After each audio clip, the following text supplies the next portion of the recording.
From New York to Tokyo, cities all over the world have great cheese dishes.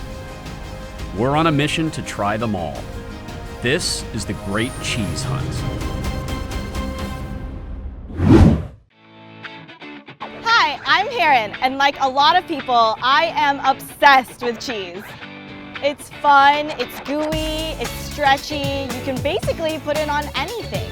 So now I'm on the hunt for the best cheese around the world. Our first stop is New York City.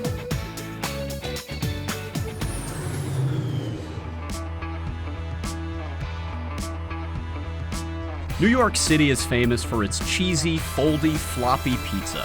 But there's a surprising spot that's giving the Big Apple's slices a run for their money. Welcome to Raclette NYC.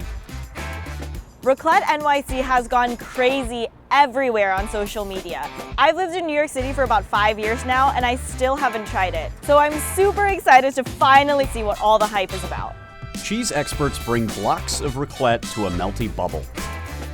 Meanwhile, in the kitchen, chefs prepare mouth-watering plates of meats, bread, and roasted veggies. They bring the plates to the table first. Then a huge wheel of cheese makes its grand entrance. Raclette actually comes from the word raclette, which means to scrape.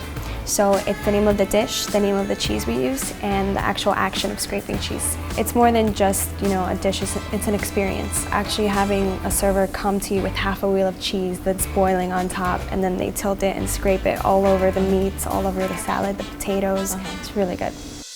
Coming up next, we dig into raclette to see if it lives up to the hype.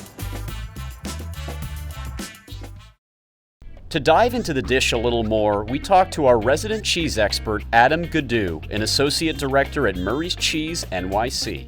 Raclette started about 13th century, Swiss-German convents. Big wheels were formed and then placed right next to fires. They would get heated up, melted down just a little bit so you can kind of smear it on some home-baked bread. And from there it just got fancier and fancier, and now we have these special machines that kind of caramelize the top. You can scrape it on the potatoes and all kinds of other vegetables, that kind of thing. So raclette is both a style of cheese as well as cheese itself. The idea of melting cheese over bread or potatoes or vegetables is raclette, but it's also specific cheeses. So there's French raclette, Swiss raclette. The flavor of the cheese on its own, great umami flavors. So if you think really savory, almost brothy, but once you melt it and you caramelize the sugars that are in there, it's its own magical journey. Raclette NYC scrapes it directly on top, making it more optimal for a restaurant setting. If the cheese starts to harden, they top you off with some more. I noticed on the menu that there's one called the New York. So I'm interested as to why you named it that and what goes into the dish. So honestly, it's like Manhattan on a plate. It's big, it's busy, unique, so much going on. We have asparagus, mushrooms, roasted potatoes, 8 ounces of medium rare filet. It's really good. So when you're eating this dish, you basically have all your essentials, right? You have your standard meat and your standard potatoes, but then you get this bed of melty, gooey cheese to make everything just one step better. We have many French people come here and just get so excited and tell me how much they was missing it, and I understand them because I was the same way when I started moving there. I mean, the cheese just doesn't stop.